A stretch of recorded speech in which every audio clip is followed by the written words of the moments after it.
শিৱসাগৰ জিলাৰ আমগুৰিস্থিত Assam taekwondo academy ইণ্ডিয়াত বিদায় সম্বৰ্ধনা অনুষ্ঠান। আমগুৰিস্থিত আসাম টাইকাণ্ডো একাডেমী ইণ্ডিয়াৰ ছাত্ৰী এঞ্জেল প্ৰিয়া শইকীয়াই টাইকাণ্ডো প্ৰশিক্ষণৰ পৰা আনুষ্ঠানিকভাৱে বিদায় লোৱাৰ ফলত আসাম টাইকাণ্ডো একাডেমীয়ে এঞ্জেল প্ৰিয়া শইকীয়াক সম্বৰ্ধনা জ্ঞাপন কৰে। উল্লেখ্য যে টাইকাণ্ডো খেলুৱৈ এঞ্জেল প্ৰিয়া শইকীয়াই ভাৰোত্তোলনৰ বাছনি শিবিৰত 2028 আৰু 2032 অলিম্পিকৰ লক্ষ্যৰে শ্ৰীৰাম স্পৰ্টছ একাডেমীৰ মোদীনগৰ উত্তৰ প্ৰদেশলৈ নিৰ্বাচিত হোৱাৰ ফলত এঞ্জেল প্ৰিয়া শইকীয়াই টাইকাণ্ডো একাডেমী ইণ্ডিয়াৰ পৰা বিদায় গ্ৰহণ কৰিছে। কাইলৈ উত্তৰ প্ৰদেশৰ শ্ৰীৰাম স্পৰ্টছ ছ'চাইটিলৈ ৰাওনা হ'ব এঞ্জেল প্ৰিয়া শইকীয়া। বিদায় সম্বৰ্ধনা অনুষ্ঠানত শিক্ষক ৰাজু কোঁৱৰৰ লগতে বহু অভিভাৱক অভিভাৱিকাসকল উপস্থিত থাকে। আজি আমাৰ আসাম টাইকাণ্ডো একাডেমি আমি এটি উষ্ম অভিনন্দন অনুষ্ঠান অনুষ্ঠিত কৰিবলৈ পাই আমি খুব গৌৰৱান্বিত বোধ কৰিছোঁ। শ্ৰীৰাম স্পৰ্টছ একাডেমি ইণ্ডিয়াৰ মীৰাবাই চানুৰ নেতৃত্বত 2028 আৰু 32 অলিম্পিকলৈ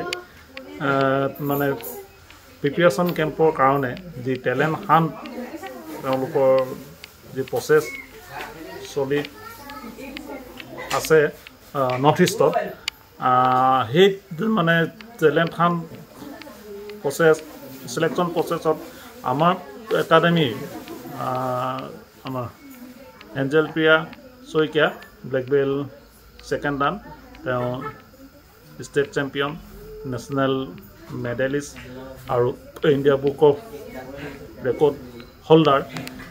তেওঁ সেই চিলেকশ্যন প্ৰচেছত তেওঁ উত্তীৰ্ণ হৈ পেলাই তেওঁ আজি ৱেইট লিফটিং ইভেণ্টত 2028 আৰু 32 যি অলিম্পিক মিছন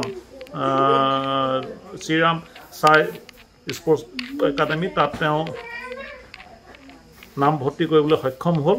তেওঁ আমাৰ ইয়াৰ পৰা পৰহিলৈ যাবগৈ ইউপিলৈ।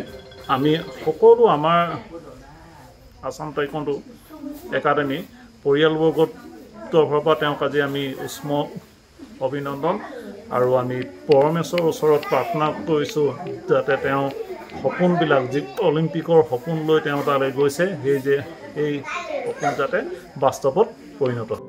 শিৱসাগৰৰ পৰা ৰাতু কুমাৰ দাসৰ প্ৰতিবেদন, এনিভাৰত 24। জুবিন গাৰ্গৰ গীতসমূহৰ ওপৰত আধাৰিত গানে কি আনে নামৰ এটা সুন্দৰ অনুষ্ঠান আপোনালোকৰ ওচৰলৈ আহি আছে অতি শীঘ্ৰে। অহা 15 আগষ্টৰ পৰা ধেমাজিৰ পৰা প্ৰথম অডিশ্যন আৰম্ভ হ'ব আৰু সেই অডিশ্যনৰ যোগেদি বিভিন্ন কণ্ঠশিল্পীসকলে যিসকলে এই অনুষ্ঠানত যোগদান কৰিব বিচাৰে তেওঁলোকে এই অডিশ্যনৰ যোগেদি আগবাঢ়ি আহক আৰু জুবিন গাৰ্গৰ বহুত ভাল লগা গান আমি সদায় শুনি আহোঁ।